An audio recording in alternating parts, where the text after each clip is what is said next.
Caitlin Clark talks more than anybody else. Last night was basketball. Clark flopped her ass off. She tried to be tough girl. She initiates the problem and then runs away. Clark brings it on herself. You're going to bow up, Caitlin Clark. Understand somebody's going to come and protect their teammate. We're going to get into all of the reasons why everybody in the WNBA should protect Caitlin Clark coming up here in a minute. We are. And they're really good reasons. We're also going to get into why nobody really gives a what Angel Reese and Dejanay Carrington say. We'll get into that. But first, last night, I'm supposed to read this. Here's what I'm supposed to read, and I'll tell you what's true. What we witnessed in the WNBA game last night between the Fever and the Sun wasn't a basketball game, a glaring example of the league's double standard and its failure to protect its biggest star, Caitlin Clark. I got two words for you.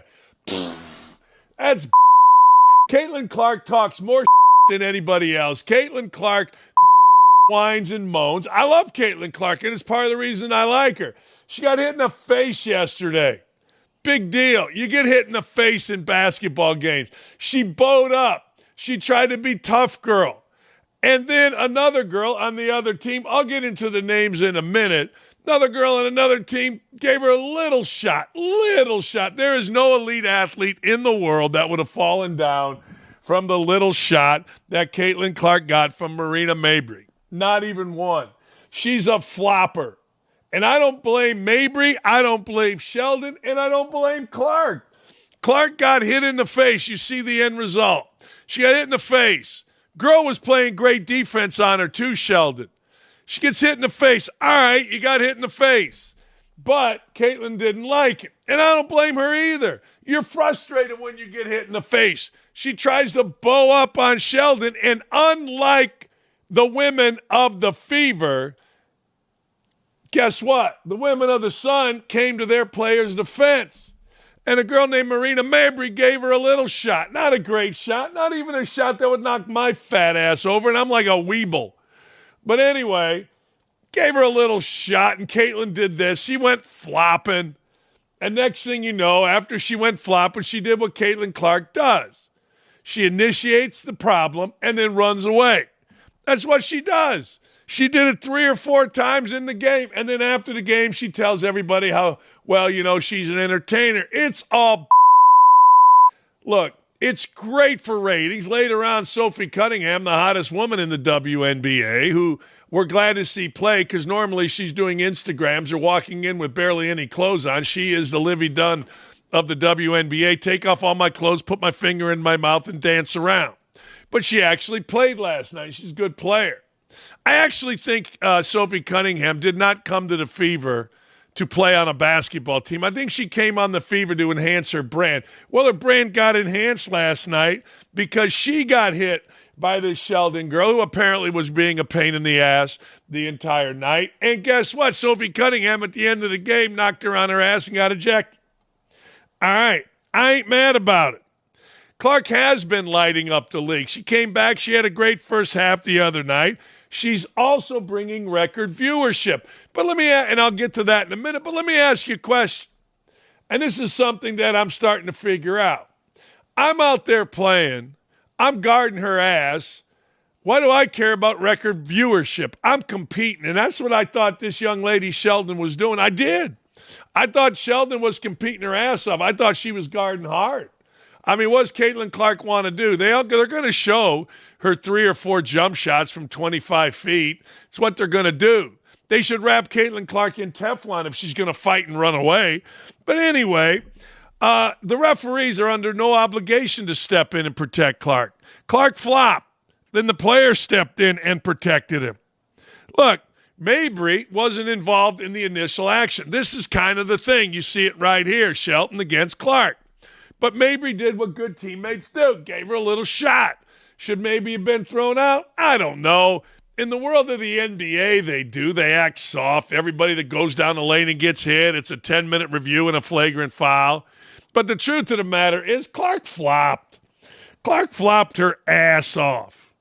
Technical foul on Mabrey, right. That's it, no ejection, good. Good. See, referees suck in the WNBA. They're DEI hires, and they're awful. But one thing that they did understand was, well, Caitlin Clark's a flopper. Caitlin Clark is a flopper. I'm supposed to call it a joke. No, but I won't do that. I thought they handled it absolutely perfectly. I did. I thought Mabry handled it perfectly. I thought that the girl Sheldon handled it perfectly. And I thought Clark did what Clark does. Flop, instigate, then run away. That's what she does. I mean, people can get mad about it, and I know she's the holy grail for everything, including our show. But I got to tell you, that's what she does. Period. Look at the videos of it. I put it out on Twitter yesterday. Here's the fight. Where's Clark? The one girl right there, I think that's Tina Charles. She didn't touch her. She's like, what are you doing? I don't think Tina Charles knew that the girl to her right, Mabry, came and gave her a little shove. And you notice I'm just giving a little shove. It wasn't one of these knock you on your ass shots. I'm not here to defend Caitlin Clark. I find it fascinating that Fever fans do defend Caitlin Clark. Why? I'll tell you why. She's never defended them. 3-4 times the Fever and the Fever fans have been accused of being racist by that moron Angel Reese.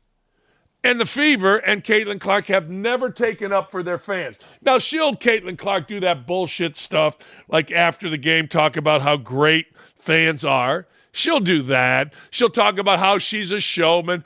But look, we see it. She's an instigator, a flopper, and then she runs away. I mean, that's what happens. I'm sorry, and I like Caitlin Clark. I do. I really do. I think she's great for the city. I think she's great for every one of our shows.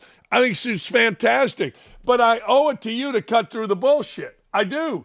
I owe it to you to tell you what is true. That's it. I mean, that's it. Guy says this, Dan is the most fair and honest host in the game. Clark's a great player, but her fans are the equivalent to LeBron sexuals who think their favorite player does nothing wrong. Michael Joseph, who apparently played at Fordham, says, I'm a loser. Good, I'll be a loser. I'll take anything anybody wants to throw at me. Jason Whitlock said it best. He said, Clark is elite the same way LeBron is. Like LeBron, worshipped by a hardcore fan base that will defend any and everything. She's in a difficult struggle for self-awareness. I'm not that deep. I'm not mad at it being that deep. But I will say this. I will tell you this. Caitlin Clark flopped. She didn't get eye gouged. The girl that hit her was like, what are you doing? Like, what are you doing? You would never, ever. And Whitlock says this, and I agree. You would never get knocked down like that by that little touch foul. Never. The referees do suck. The DEI all-female crew suck. The announcers were even worse. I mean, hell, whoever the woman was, I didn't even see the bump. How could you not? What are you looking at? All eyes on Caitlin Clark. We're going to have some of these brawls. Clark brings it on herself. She talks a lot of shit to her team. She talks a lot of shit to referees. She talks a lot of shit at her coaches. And she talks a lot of shit to opposing players. What's everybody supposed to do? Say, well, you bring in ratings. Let's not touch you. The girl, Sheldon, was guarding the hell out of her. Was guarding her tough. Got her hand involved. Okay, fine. Foul was called. Clark didn't like it. Reacted and then got knocked on her ass. Simple. That's basketball. That's Tuesday night. That's the Jewish Men's League over at the JCC that my brother used to play in. Yeah, I'm sorry, the Jewish Lawyers League. My brother's not Jewish, but by proxy he was because he married a Jewish gal. So he could play in the league. He was a lawyer. Tore his ACL chasing a down screen. Hey, somebody gets hit in the face, they get pissed. Somebody may knock them down. That's life in the big city, Peaches. That's just the way the world works. If you're going to bow up, Caitlin Clark, understand somebody's going to come and protect their teammate, unlike your team. And Sophie Cunningham, contrary to what all the idiots said, didn't go at Sheldon because of Caitlin Clark. She went at her because Sheldon had knocked her around a little bit too.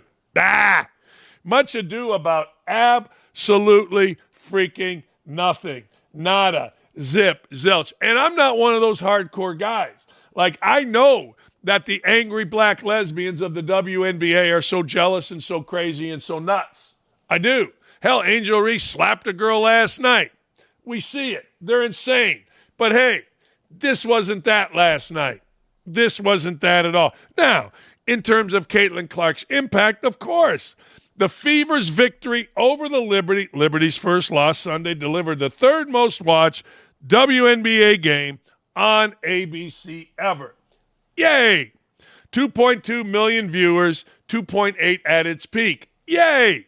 All right. Those who believe that the WNBA isn't completely on Clark for high viewership are simply lying to themselves. That's right.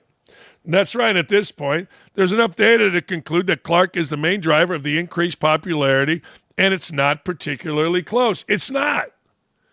But that doesn't mean that people aren't supposed to knock her on her ass when she acts like a petulant child. That doesn't mean other team members aren't supposed to stand up and protect their own team. It does mean idiots like that Kennedy Carter shouldn't knock her on her ass from behind. But last night was basketball. Total basketball. It was hoops upside the head. And you know what? As we were talking off air, it is going to be great. They saw the hottest girl in the NBA. Now everybody recognizes Sophie Cunningham. She likes to take her clothes off, or at least partially off, which endears her to dudes. She's going to be an absolute superstar. You'll see her on every show, probably today on every show. And next thing you know, she's a hero. She's our warrior. And I'm down for that. I'm just glad she's playing. I mean, for the last couple of weeks, she's been dancing around like an idiot, again, taking her clothes off, but not been on the court. Did you come here to win games, or did you come here for your little brand? I don't know, nor do I really care. I'll tell you something else. I like this. So there are negotiations going on with television and the WNBA. The WNBA Players Union was left out of the media rights negotiation with ION, despite efforts for inclusion in the process. Two of the biggest idiots, Angel Reese and DeJounte Carrington, famously stated they would sit out if they didn't like the numbers being presented to them during the media rights negotiation. So what both the WNBA and ION did is say, good, little girls, you go over there and sit out. You go over there, little girls, and you threaten us. Yay, rock, go fight, win. But we're going to do this without you. You want to sit out? Good. Go to Russia, bring some weed, get arrested. Whatever you want to do. We don't care. Unions generally are not involved in media rights negotiations between leagues and TV partners. The WNBA Players Association asked to be included due to the league's recent surge in popularity and viewership, factors that typically lend to more popular television deals. But if you brought DeJounte Carrington in and that complete dumbass Angel Reese in, you know what TV network Eon's going to do? Hey, man, we can't deal with these clowns. Can you imagine the level of stupid? Because these two are so dumb, they don't know what they don't know, and they're believing their own bullshit, their own popularity. With a new collective bargaining agreement, CBA, on the horizon after the season, the player union sees this as a pivotal opportunity to have a say. Here's these two dumbasses. Imagine you're a serious guy or girl. You're running the WNBA. You're one of the lawyers involved, negotiators, and you go into this meeting room and you've got ION in there who has serious people. They've supported the league. A lot of you may not have ever heard of ION. I did not until they put on Caitlin Clark games. Fine. But these are serious people, men, women, presidents of networks. And you got to listen to these two idiots. Here's these two idiots. Yeah, the CBA is coming up. I can't wait. Girl, y'all benefited from everything. Y'all youngins benefited from NIL. What does that mean? We deserve more. Everybody. I agree. Everybody. I agree with that. But we got to get face the consequences. Y'all got to deal with something. But the women coming in, not this year, but next year. Yeah. The ones coming this year will still be on the rookie contract again. Mm-hmm. The ones that the year after, they're going to get more. They probably going to be making more than us. Oh, they are. I'm hurt. They are. Yeah. I've been in the meetings. They are. I need to get in the meetings. You need to come to the meetings. I got to get in the meetings because I'm hearing, they don't give us, if y'all don't give us what we want, we sitting out. That's a possibility, for real. Yeah. Can you imagine sitting there listening to these two giggling morons? Seriously, you're a serious person. You're WNBA. This is a big deal. This is big money. And these two idiots come in. I mean, could you imagine? We deserve more. We going to sit out. Oh, shut up. Shut that. I mean, could you imagine? Of course, as soon as that hit, As soon as that hit, there's no chance that any serious people can allow these idiots in. These are like 22 little giggly girls that don't know their ass from third base and don't know that they don't know their ass from third base. But they're supposed to be in meetings. I got 2 words for you. Child, please. Child, please. No, I'm the wrong guy for that kind of stupid. No, we're going to let the little girls stay outside, get your eyelashes, get your nails did, and do all your stuff. Do all that. But you ain't coming in here because you're serious people, not freaking LSU dropouts. Anyway, Angel Reese, I don't buy this either. Angel Reese is more concerned with brand than being a baller. All that trash talk, the drama, social media antics, it is exhausting. I do buy that. She plays like a villain, like it's a WWE match. And she's really stupid, but half the time it feels forced. The latest example is Angel Reese filing for trademark for the term MEBOUNDS. I like it. I like her doing that. Smart. Is she going to become a smart businesswoman? Not just a troll? I don't know, but I am not mad at her doing that. That's pretty smart. It is. It's really smart. The term was coined by ex-users with regards to Reese's uncanny ability to grab her own missed shots, inflating her rebounding total. To her credit, she's been able to ride this rebounding streak to some impressive records, just becoming the second youngest player in WNBA history to record a triple-double.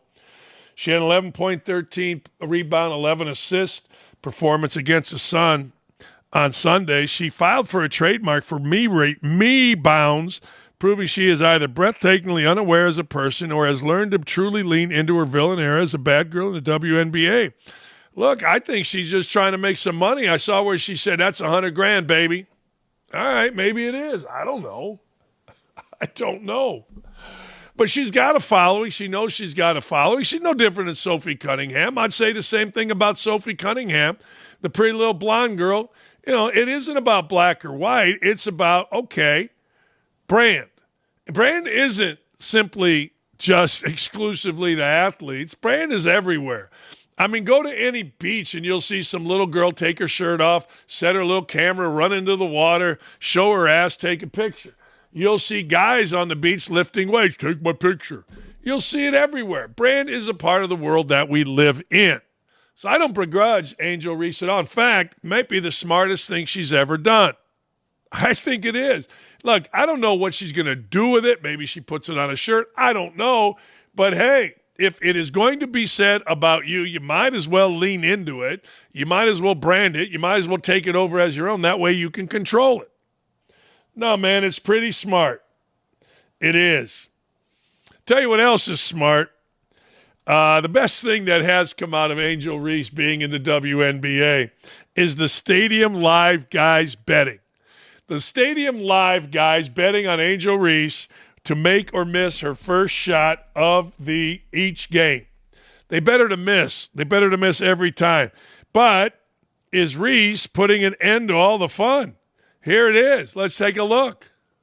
Because Stadium Live was sent a cease and desist to stop allowing the Angel Reese first shot miss prop to be available. And it's got to be real because not only did they make a statement about it, I also went to their page and all their reaction clips have been taken down. Which is weird because she just made a video saying she was going to license and trademark MEBOUNDS, which she did, and the trolling helps her with good ideas. But I guess this one hit home a little too hard. RIP to an era of the most hilarious and out-of-pocket betting content we've seen in a very, very long time. No, that's right. It is hilarious. I wonder what other stars you could do that. Now, I don't know where it's gone over the last couple of days, but I know the first game of the year against the Fever, she made it. And it was like, 10, 15 games she missed. And then the last game they played against the Fever, she made it. I'm assuming. Now, I don't know whether I'm right or wrong. I'm not paying attention to it, but I'm assuming that she has come back and made a few. Doesn't mean I'm right. Just feels like, come on, you got to make a few. It ain't like you're shooting from 10 feet out. You're shooting from an inch. I think it's smart. Hey, former Miami Marlins president David Sampson absolutely cooked Stephen A. Smith in ESPN's final coverage. I got to tell you, ESPN and their final coverage, they're going out with a bang. They are. A bang of god awfulness. Big, fat, and getting fatter Perkins continues to make a dumbass of himself. They won't let Bob Myers, the only guy with any kind of credibility on the set, talk. The little giggly girl that married that McMinnon guy, she's there for whatever the reason. Of course, Stephen A. Smith got to talk over everybody. It's the worst. And then I listened to the game. Damn, are they bad? It feels like a mid-January, I don't know, Wednesday game. There's no special. There's no sauce. There's no juice. There's no nothing. No, it's not great. David Sampson, he talked about it, labeling Smith as a blowhard who lacks complete conviction in his feelings before adding that Stephen A. isn't the story. He's to be the presenter of the story. Yeah, maybe, but people have made him the story. ESPN has made him the story. There was a time, and this goes back to when the Pacers, I believe it was the Eastern Conference Finals against LeBron and those guys. There was a time when Stephen A. Smith, I'll never forget, walked around looking like he was evaluating, and no one paid attention to him. Literally. I made fun of him because I'm thinking, and the players were making fun of him. Like, look at this dumbass. But the truth of the matter is now y'all have made Stephen A. Smith into something. Y'all have made Stephen A. Smith into like, hey, let's see what he's doing. ESPN walks him into the building like he's getting ready for a championship fight. What does he do? He plays solitaire. Because he doesn't have to say anything of substance other than to criticize a player, respond back to something that he's thin-skinned about. That's it. That is all. Anyway, here's the deal. Stephen A. Smith ripped by David Sampson. Me defending Stephen A. Smith is laughable. Defending someone who I think is a complete blowhard, who does not have complete conviction in all his feelings and wants to just make sure that he can get clipped and aggregated. But right now on the field, the job of the broadcaster is to give the proper weight and gravitas to that which they are presenting to you. This is not a Tuesday in the middle of the season. This is not a January 17th game. This is the NBA Finals. Yeah, I got to tell you, I agree with them, but I don't know that it's Stephen A. Smith's fault. I think it's ESPN's fault. I mean, they had a long time. I mean, it's a long season. They had a long time to prepare for this, but they're so stuck in the ass with their DEI stuff. They're so got to make sure. See, a very famous ESPN announcer, football announcer, told me, look, this isn't about performance. It has nothing to do about performance. It's about guys like Dan Orlovsky kissing everybody's ass. It's about DEI. It's about getting the right fit. In fact, the other day during a college baseball game, there were three middle-aged white dudes in the booth. I said, get Connor Schell, get Burke Magnus, the guys running ESPN, on the phone. We cannot have this. We must march. We must protest. Put a statue of somebody. Dave Roberts up. What are we doing? Three middle-aged white guys on a broadcast. We cannot have this. That's all it's about. Here's more from Sampson. I think the story should be about Stephen A. talking about Tyrese Halliburton getting into another fight with a player, because that's what you're all watching. You're all clicking it. You're all eating alive all of the ridiculousness off-court stuff that's being fed to you. Why do you think ESPN keeps doubling down on personalities who just yell into the microphone about nonsense with no knowledge of anything? Stephen A. is not understanding of what's going on because he doesn't do it. Stephen A. isn't the story. He's supposed to be the presenter of the story. Yeah, that's a cool thing to say. But again, I don't blame Stephen A. Smith. It's ESPN. Play the hits. Well, I guess Stephen A. Smith is one of the hits. You know, I keep hearing that his show, I've never watched his show. I'm having a hard time thinking what it's First Take. They tell me that his show is a rating bonanza. Really, is it? I mean, I've never really seen any ratings of that day part, but maybe it is. But ESPN knows that they got something here that covers them. They've got an African-American dude who isn't afraid who get a little bit on the conservative side, who's truly a liberal, but he'll move to the conservative side. It's perfect. It's the same reason you see him on all these Fox shows, all these podcasts talking politics. White dudes know, hey, man, this covers us. White bosses know this guy covers our ass. And Smith knows. He's no fool. Smith walks away counting his freaking he walks away counting his money, and he loves going into an airport, and people go, Stephen A., let me take a picture. Or going, more importantly, to a Knicks game and having Jalen Brunson dap him up, yo. That's all it is. I've worked with these clowns. I know exactly what it is, but it isn't Smith's fault. Shoot, Smith's been fired from every job he's ever had. I remember driving into Indy hoping that I could hear Steve Saban's show. Apparently he got fired. They brought in Smith. 10 minutes later, they fired Smith. Skip Bayless gave Smith a job. Next thing you know, Smith undercut Bayless, undercut Max. He got to where he needed to get to post George Floyd, and the rest is history. And now you got a pain in the ass. Now you got a guy that says, if you don't like me playing solitaire, you can kiss my ass on Sirius XM radio. It's all a joke. It's all a mirage. It's all a smokescreen. But ESPN built him into a star, and he took advantage of it. You can't blame him. And Sampson's right. We do keep listening. I don't. You do. You do keep talking. I talk about him, and I don't understand it. But, hey, maybe it drives it for us, too. I don't know. Speaking of Smith, here's a separate incident. John Morant, who lives in the worst city ever with the worst media, Memphis, Tennessee, he got pissed. He got pissed, John Morant. Now, I'll side with Stephen A. Smith. I'll side with anybody. A bag of sand over John Morant. I'd give a rat's ass about John Morant. Morant got pissed, went at Smith on X after Smith rightfully questioned NBA free agents going to Memphis. They don't have a desire to go to Memphis. Why would you want to go to Memphis? It's the most dangerous city in the world, or at least in our country. I don't think the world. You don't want to play for the Grizzlies. This place is a shithole. Now, I know some guys have defended Memphis. That's fine. Here's Smith saying people don't want to go to Memphis because it's not safe. Marcus, listen, I know y'all got to go. You going to tell folks why nobody wants to be in Memphis, or you want me to do it? Oh no!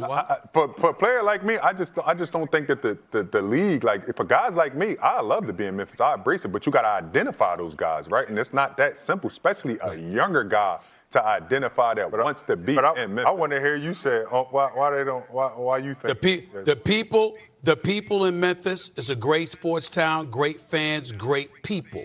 Yeah. But there's an element there where cats like Jimmy Butler and others don't feel it's the safest environment. I'm talking to the local authorities in Memphis. You got to clean some of that stuff up because it's dissuasive to NBA players. They have talked about it. I know. They've told me. All right. Wait a second. It's the cops' fault that the people in Memphis are jackasses, huh? People are great. But it's the cops' fault. Talking about the Grizz more than the finals with these sources. Moron. Anyway, morons going to be morons. But the people are great. It's never the people's fault. It's never the actual criminal's fault. It's got to be the local authorities. People are so out of pocket. People are so out of hand. People are so ridiculous in Memphis. But it's the cops' fault. It's nobody's fault that, people don't want to go to work. People don't want to do jobs. People don't want to show up. Nah, it's the cops' fault. Hell yeah. You got to do something about it. What are you guys doing? What? I always thought that the dude that came into my house when I was a kid and robbed us was at fault. I really think it was the cops' fault. I always thought that this big fat kid Deering that murdered a little girl behind my house, stabbed her 33 times with a screwdriver, I always thought it was Deering's fault, not the cops' fault. I always thought the guy that threw a Molotov cocktail at my garage when I was a kid and set it on fire, I thought it was his fault, not the cops' fault. I don't know. Maybe I'm wrong. But there's great people in Memphis. Yeah, I'm sure there is. I am. I'm sure there's great people in Memphis. My interactions with their little radio guys, complete douchebags. I don't know. crime numbers say there may be some great people in Memphis, but they sure do like to do a bunch of killing. They want to do them some killing.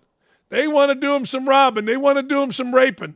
They want to do them some shenanigans. So how about instead of, I'm talking to you, police? No. How about I'm talking to you, people? Get off your ass, go to work, get a job, quit having babies like Tony Dungy said, and graduate high school, and life's pretty good. Hey, you enjoying the show? Of course you are. Where the hell you at? Hey, look, make sure you head on over to youtube.com/@OutKick/video to like, comment, and subscribe. That way you'll never miss any of our great content. There's great people in Memphis. It's the highest crime rate in the country. Who's committing those crimes? Cops? Man, here's the deal. You give a Vanderbilt quarterback, give him one win, this Diego Pavia, and next thing you know, he's Socrates, Montana, Elway, and Lamar Jackson all rolled up into one. He's been playing football for 7,000 years. Jim Brown, I think, was playing lacrosse and football at Syracuse. He's talking tough and taking shots at the Big Ten. He acknowledges he turned down $4 million plus to transfer to another SEC school. Well, he's stupid. Pavia was quick to shut down any thought of transferring to a big program like the Big Ten. You ignore those calls, really. This is a guy that lost to Georgia State, by the way. We'll give you some context. You want to play with the best? You don't want to play with the Big Ten. You ignore those calls. You know that. SEC is like nothing. Like, okay, the Big Ten, you have Ohio State, Oregon. I don't know, Indiana made the final. The SEC, it's week after week. Yeah, he's probably right. Big Ten, you're not going to get beat on with the Purdue's, Nebraskas. The best pass rushes are in the SEC, except like Abdul Carter. Well, there's always an except, right? You'll find one, you'll have one or two. If the kid from South Carolina could have left, he would have been a first-round pick. Let's go to the matchups, Big Ten, SEC. Maybe this isn't fair, but this was the bowl season. This is, one team against the other. Big Ten goes 5-1 head-to-head against the SEC.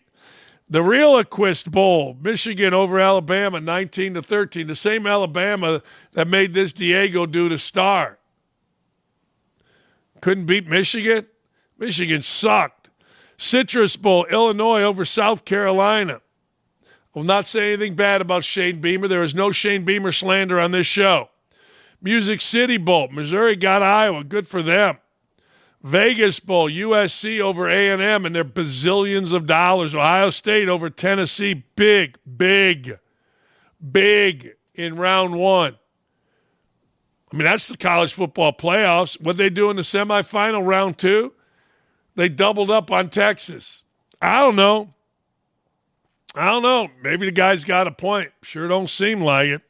Hey, friend of the show, Dan Patrick, is flabbergasted by Rory McIlroy's recent behavior. I am too. He just won the Masters, completed a career Grand Slam, and now he's pissed. Especially towards members of the media in the wake of his Grand Slam. Yeah, I don't get it. We here at OutKick, I believe athletes have no obligation to speak with the media. Our friend DP has a different outlook. Van Pelt is simply puzzled. I am too. I'm kind of with Van Pelt. Why is Rory all of a sudden becoming a heel? I don't know. Apparently, Rory was disrespectful to Jack Nicklaus. I'm not going to lie to you. I've had enough Jack Nicklaus. Yeah, he was absolutely a douchebag here in Indy to a friend of mine. I've had all the Jack Nicklaus I can handle. I don't need him on broadcast. I don't. So I'll go with DP here. Let's hear from DP. And all of a sudden, did America turn against Rory McIlroy?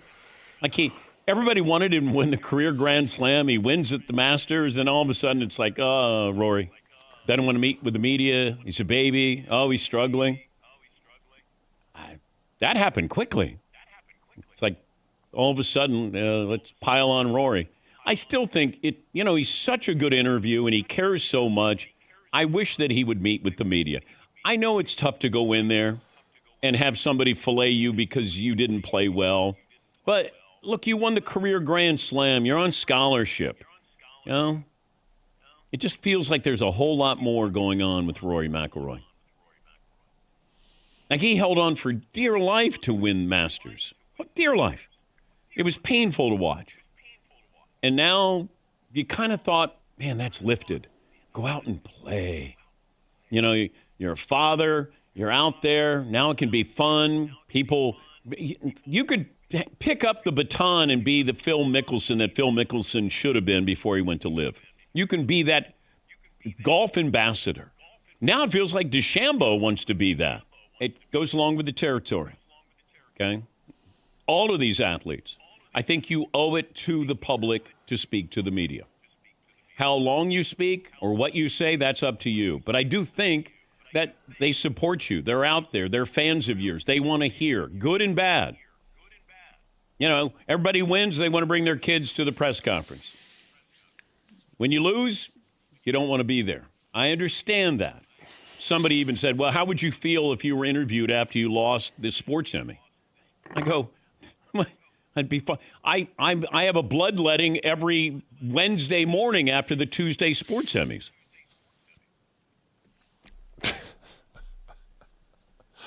Yeah, that's not exactly the same, and I'm glad DP made fun of it. Yeah, I kind of agree with Dan. I agree totally with Dan Patrick on his take on Roy McIlroy, what should be.